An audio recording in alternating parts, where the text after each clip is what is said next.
the economy is getting a little bit harder and people have got a little bit less money, but they still like the nice things. And that's why people are starting to move towards seconds and returns, because the majority of the time, when you sort of work with all the premium tier brands, they're phenomenal products, and keeping them in circulation as long as possible is definitely the best thing to do. It's the eCommerce Master Plan podcast. Here to help you solve your marketing problems and grow your e-commerce business. Cutting through the hype to bring you inspiration and advice from the e-commerce sector and beyond. Here's your host, Chloe Thomas. Hello and welcome. It's great to have you here. Thank you for hitting play and choosing to listen to one of our inspiring guests. In this episode, I'm catching up with a retailer I first chatted with for a virtual summit a few years ago. So it's great to get to catch up and to finally be able to share what he's up to with a wider audience, because it's a super clever business model where everyone involved really wins. Now, we don't get hugely into his business model here because we get a little bit distracted with the bigger picture of what's going on in the fashion sustainability space in Europe. Yes, we're talking ESPR, but we're not getting hugely techie into it. We're more talking about the massive ramifications for consumer sales, e-commerce, and far more. It's a real thought-provoking one. I thoroughly enjoyed this conversation with Simon, so prepare to be intrigued, I think, is probably the right word, and make sure you listen to the end so you catch his top tips as well. Most people don't realize how much their personal information is being bought and sold every day. Data brokers are making billions, pulling details about you from public records and the internet, and then packaging and selling it, usually without your consent. That's how your information lands in the hands of scammers, spammers, even stalkers. It's why you get endless robocalls and why ads seem to follow you everywhere. That's where Aura comes in. Aura actively removes your data from broker sites and keeps it off. They also instantly alert you if your information shows up in a breach or on the dark web. But Aura goes beyond data protection. With one app, you get a VPN, antivirus, password manager, spam call protection, dark web monitoring, and even up to $5 million in identity theft insurance, all backed by 24/7 US-based fraud support. Other companies might sell just credit monitoring or just a VPN. Aura gives you all of it, together, at the same price competitors charge for just one service. Start your free trial today at aura.com/remove. Protect yourself now at aura.com/remove. And now to introduce our special guest. Simon Payne is the co-founder at Sole Responsibility, a sustainable retail business specialising in the resale and takeback of seconds in the footwear and clothing space. They resell tens of thousands of subprime shoes and garments a year, with growth at 30% year on year. Hello, Simon. Lovely, how are you? I'm good. Really excited to be talking to you about all of this because I think your business is fascinating and your space is insanely fascinating at the moment. Before we get into that, though, how did you end up in the world of e-commerce? Yeah, that's a very good point. So we've been doing this for quite a while now. We've been in the space for probably the best part of 15 years, I would say, working with seconds and returns. So I think we were probably slightly ahead of the curve. So we've kind of cut our teeth for quite a long time. So I think we know this space hopefully inside out with a bit of luck. Let's hope so. I mean, I think you definitely do, given the years you spent doing this for big names on the high street. You know, you're not just taking back some not dodgy trainers, but some random non-branded trainers that someone knows about. You're taking back big name brands from big name high street brands, aren't you? Yeah, very much. So we've been with JD Sports as a sustainable partner now for sort of 5 or 6 years. We also work with several other main retailers, and yeah, we're seeing brands like Nike, Adi, On, Hoka, product like that when we're working with the retailers. So yeah, certainly it is a fascinating space to be in. When we started out all those years ago, it was super exciting then. It was a lot tougher then because we were pushing forward something that we thought, very confidently that was going to happen. And now we're sort of in the mix with it all is a little bit madness, but it's all good. It's very exciting. And it must be, product-wise, it must be really complicated because every SKU is different. It's not like you can list trainer X in various sizes, each one has some kind of thing that's made it a second or made it a return. So do you literally have to photograph everything? Yeah, everything is different. We didn't choose an easy project, did we? Yeah, so I mean, you can have anything from a toe box issue to a heel issue, or slight sort of dirt marks. Yeah, it is interesting, but yeah, we do pretty much have to photograph every single issue, which I think certainly from a retailers and brand perspective thing is the absolute exact opposite. With a lot of these guys, you can just upload a spreadsheet and, within a couple of hours, you might have 20, 30,000 different SKUs. That's certainly not the case with us, although I wish it was. Yeah, we deal with everything pretty much individually, although we've got really good tech in the business now that helps us to get on top of what we're doing. So it does certainly speed things up for us. Yeah, I guess it's another reason why these big brands need you is that being set up to do the type of product listing and product selling that you're doing compared to doing what JD Sports, for example, is doing, it's completely different workflows, isn't it? Yeah, massively. I mean, for example, when we've been working with retailers and brands, we do see product that will come in as seconds and returns in different palettes or different forms. And we've sort of invested internally in AI software. So AI for us has been really, really key for us without giving the game away. We have software where we can take photographs of products.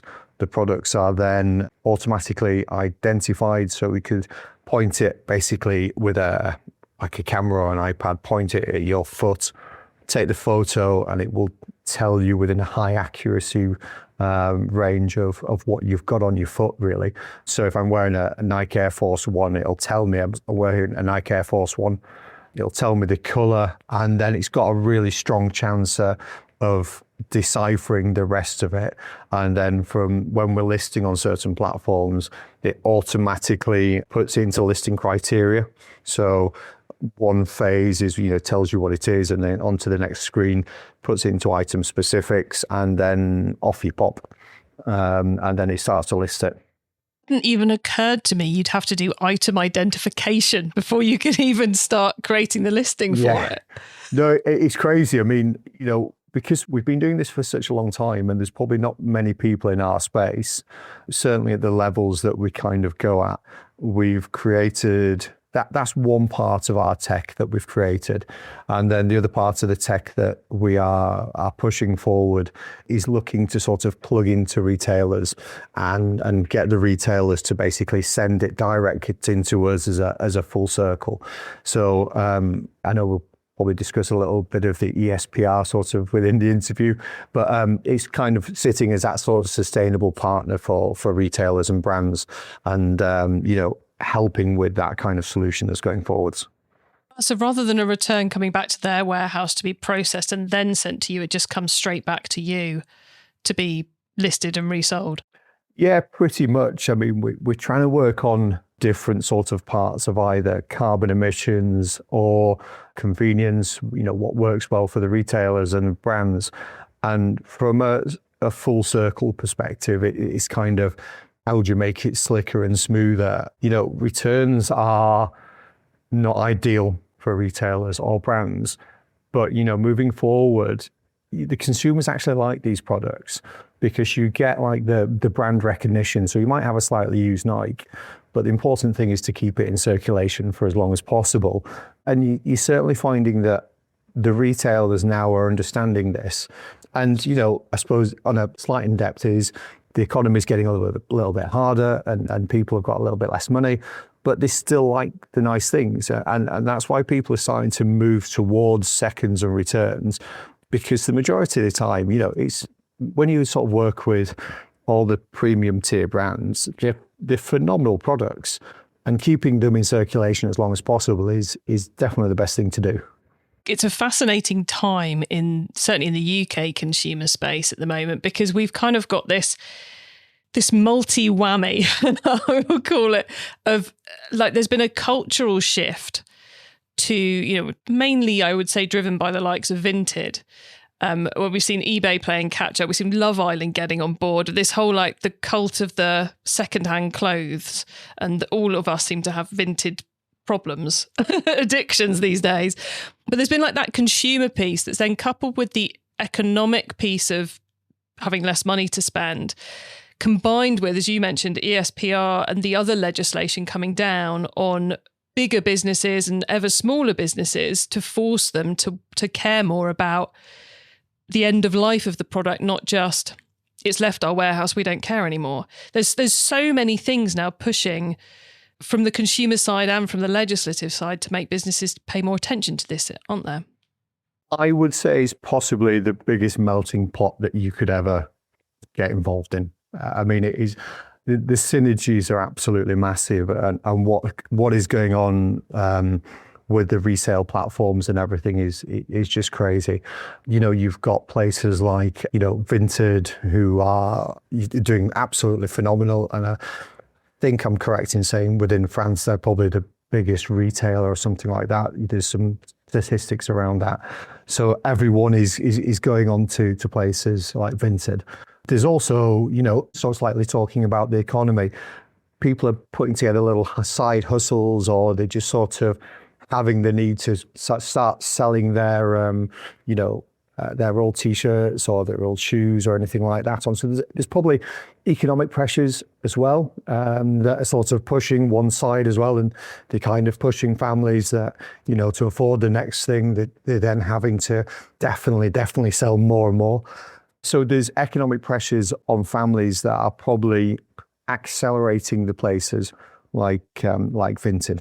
But then on the other side, you've got platforms like Whatnot and Tilt, who are doing the social shopping.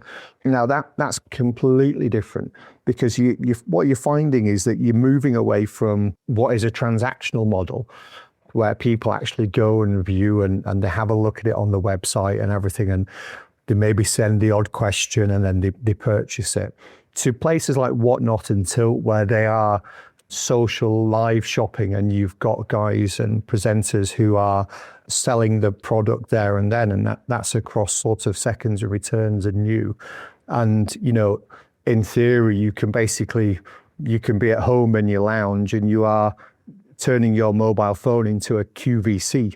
And that's, massively spiking the demand for actually stock as well. So the whole thing is massive. And then when you're looking at what is just the tip of the iceberg for ESPR, I don't actually know what that's going to bring, if I'm completely honest, because it hasn't been implemented as yet, but it will be very, very soon.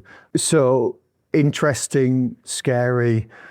I don't know if anyone knows what's going on, but slightly exciting, I think. I think you know more about what's going on than most of us, and probably most of our listeners as well. So, Simon, could you give us the quick bullet point guide to ESPR? What does it stand for? Where's it coming in? When's it coming in? Who's it going to affect?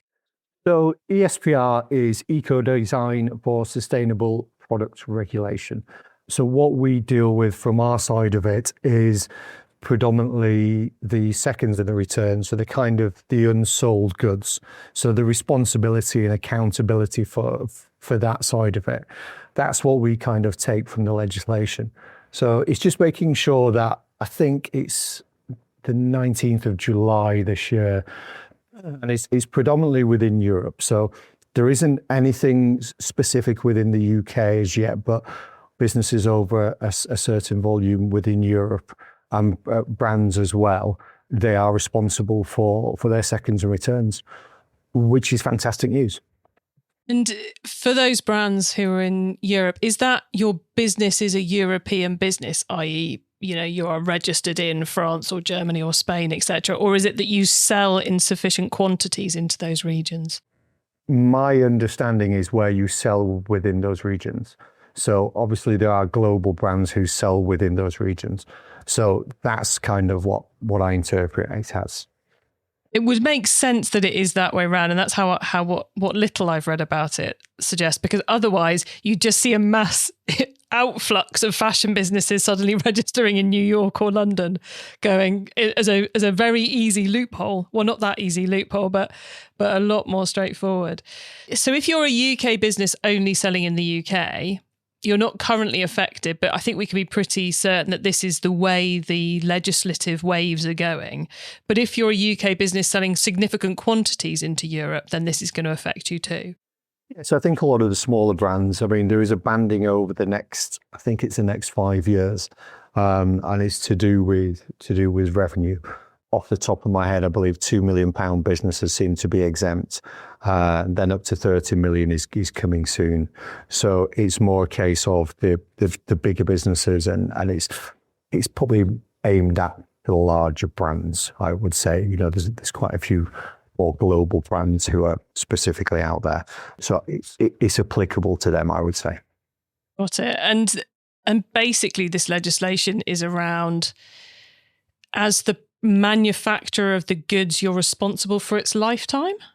Pretty much. I think that's the kind of gist behind it, is that, let's say, for example, you put it into a country and it did end up in a landfill somewhere, the accountability is coming back to the brand, which is super, super key. It also means that, you know, certainly throughout the cycle, there's got to be a lot of trust, you know, with who everyone is working with. But I think the changes are just going to be so massive. It's hard to understand what it will look like in 6, 12, 24 months when it has actually kicked in, and then what the remnants afterwards are, and the enforcement and everything else, and see how that kind of works. Because when you're looking at traceability of products, generally, it's exceptionally hard to trace products. You know, once it's gone and it's kind of out in the ether, as it were, and it's been worn, the actual sort of network to find stuff is exceptionally hard. You know, if I bought a pair of shoes, and then again, this is kind of when it goes on the Vinted and goes into the resale, and tracing that all the way through is super difficult. And, you know, there's not really an infrastructure for that as yet. No, it's going to be really fascinating how it evolves in Europe, and then how it ends up evolving elsewhere in terms of legislation, but also in terms of what the companies proactively do, either because they've made changes in Europe and have seen that deliver for them, because some of the elements of this should be cost savers or profit improvers, you know, adding a secondhand marketplace to your store, creating less waste in production, less overstock, etc. But also how countries not even in Europe companies not even in Europe learn from those and start pushing things further forwards in how they deal with their own products. Yeah, I think one of the key things probably within kind of Vinted and a lot of these resale platforms is the good thing that you are doing is that you're keeping using the product for as long as possible, which is fantastic. And a lot of sort of footwear and clothing can be worn for a very long time. I think the knock-on effect at some point will be, it may well actually drop initial production. So you have got so many that's being produced, but if you keep putting new products into the market, and places like Vinted are really, really kicking off, then it's going to keep going through and through and through all the time. And you're actually going to start using it. You know, let's say, for example, you know, it might go from a year to 2 years. But then I was at a meeting about 2 or 3 weeks ago. I was speaking to a chap about the new materials that are coming in. And we were saying, well, Vinted's brilliant and everything keeps being recycled and being reused. But how do you get the market penetration of these new materials actually coming into the marketplace? Because you've got all the different sorts of chemical mixers and all the different blends, which is sort of what people want to get out because they're not easily recyclable. So you've got this massive kind of flywheel effect of going on. And, you know, having gone to numerous different conferences, everyone's pushing, or, you know, there's all these different materials that we need to get in, and it'll be easier to break down, and then all this, you know, wonderful new shoe design and everything else, and which is wonderful. You know, there's like modular shoes which are coming out, and that's great. But then if everyone's using Vinted to keep you reusing everything? When does it all sort of come in, and then do we start producing less? So I think it could be absolute madness, if I'm honest. And and these new materials do need to come into the marketplace.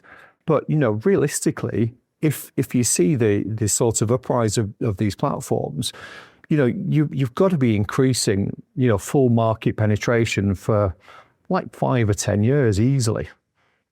We have to be moving from a world where you buy a dress and it sits in the wardrobe for 5 or 6 years and you maybe wear it 2 or 3 times.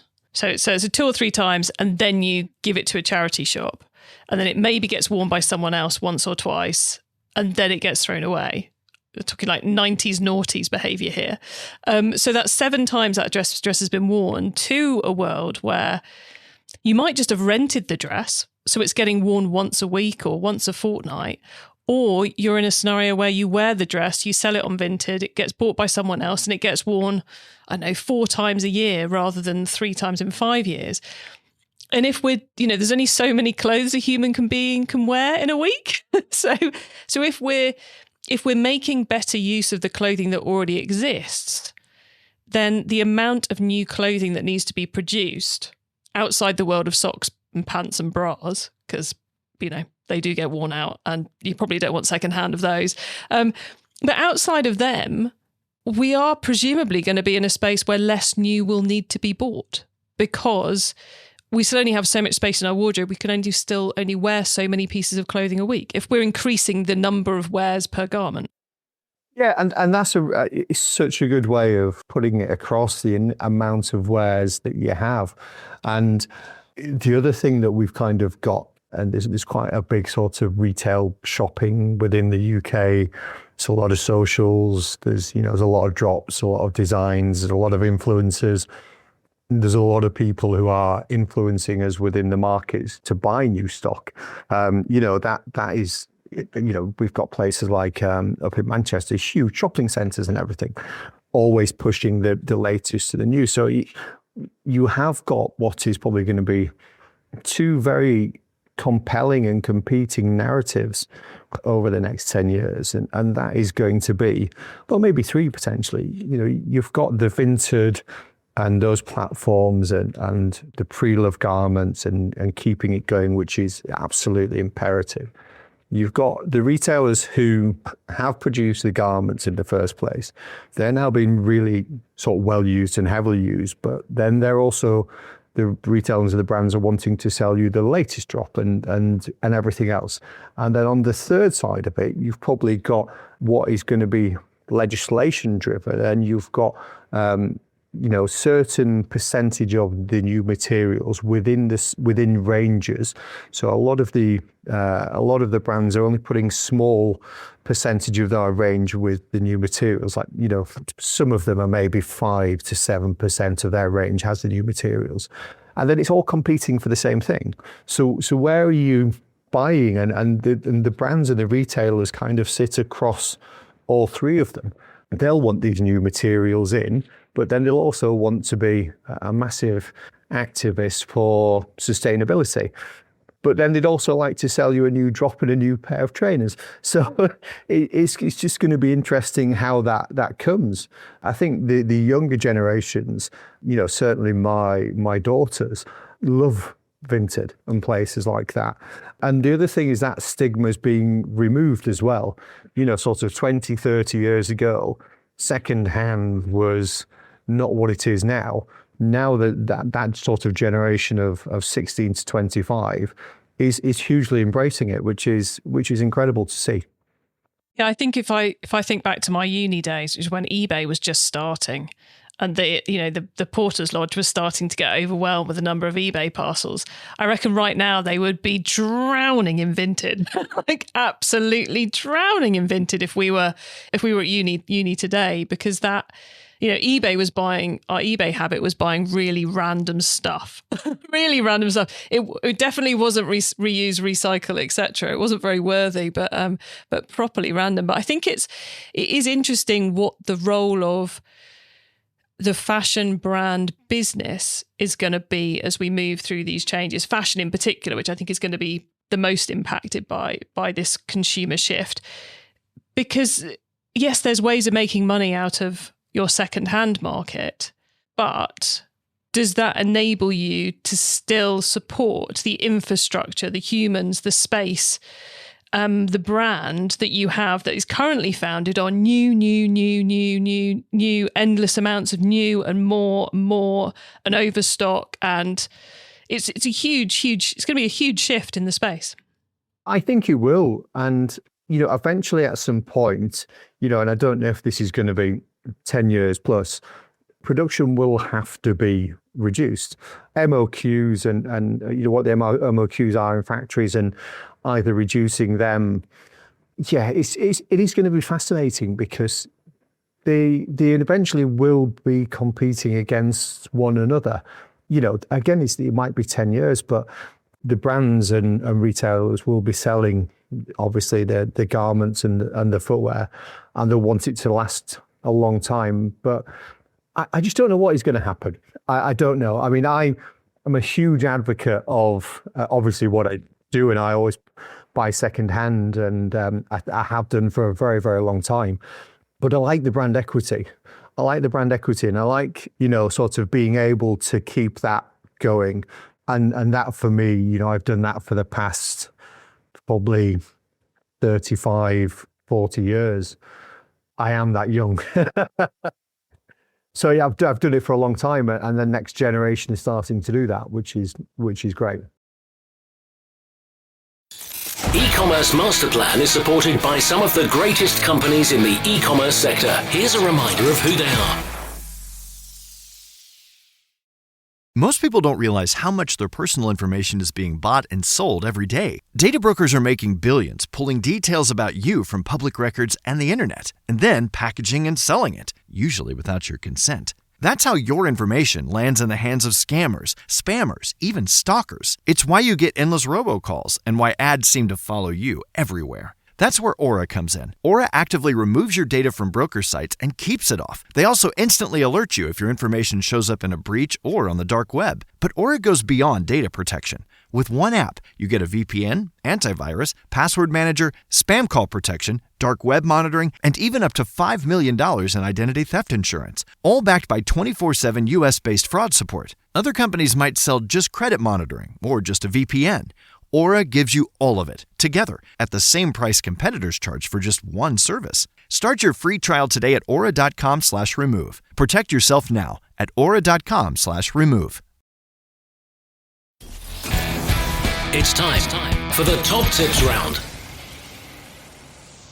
Okay, I love this section because it gives me and our listeners some really quick ideas for taking our businesses to the next level. Simon, are you ready for the top tips? Yes.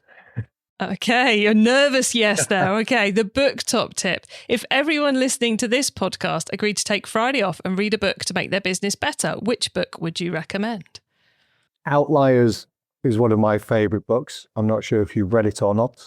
I don't think I have, actually. I think I read the back, but didn't get any further into the actual book. Outliers was one of my favourites. It was the 10,000 hour book, and that for me was absolutely fascinating. And the traffic top tip, which marketing method do you either prize above all others or think doesn't get the press it deserves? Obviously, across the socials, there's places like, I would say places like LinkedIn. I quite like that. It's a very sort of set market who you're working with. And for me, huge, you've got quite a dedicated pool of people, I think, sort of within our industry. So kind of communicating within the industry for me on LinkedIn is super, super key. So for anyone who wants to keep on top of what's going on in fashion sustainability, following Simon is a great idea on LinkedIn because he's very up to speed with it all. I must admit, I get a lot of my knowledge. I try to be as active Simon's as possible, space. And I think when you're going through major shifts and changes, I do get a lot of questions quite regularly on there, which I'm very happy to answer. It's great to sort of have a chat with people because it's not always on the top of people's radar, is it? So No, it isn't. And as you said several times, it's evolving. It's not yet fully formed anyway. So it's got to try and work out what's coming. Tool top tip, maybe a collaboration tool, a social media plugin, a phone app, or just a way of working. Is there a cool little tool you use that makes you and your team more efficient from day to day? So we use everything is done on Trello. I'm told at times just to put everything in Trello. So it's just, and if anyone's used it, you put your different cards in Trello, your dates. And for a lot of my team, I've run separate boards, one with my the top team, constantly putting ideas, and I actively encourage everyone to just sort of brain dump into the app, and then we'll just deal with it later. And then we just sort of start moving it around. And then we also use it within the rest of the active teams, customer service and streaming and listing. Everyone has their own Trello board, and we communicate through that. So yeah, it works really well as a comms tool, to be honest. Keeps the teams nicely together. It is mad how many different ways you can use a tool like Trello, from the brainstorming and the idea capture through to systems management. It's so adaptable. Okay, the carbon top tip. What's your favourite way to reduce the carbon footprint of an e-commerce store? Obviously, getting it to the consumer was part of it. And this is where I kind of come in as our future potential help. And we're looking to sort of put together from a circular business perspective of working with retailers, etc., and actually taking returns directly into us. So looking to cut down a large part of carbon emissions. So that's something that we've kind of been working on it internally for quite a while. Very cool. Look, Simon, before we say goodbye, could you please let the listeners know where they can find you and your business on the web and social media? I would say the best place to probably find me is posting on LinkedIn, as I tend to do most days. Just put sort of going what's going on within sustainability. Always available to be messaged. Just drop us a message, and always happy to help. Brilliant. Simon, thank you so much for being on the e-commerce master plan podcast and for sharing so many insights and thoughts with us. I really appreciate it. Well, thank you as always. Thank you.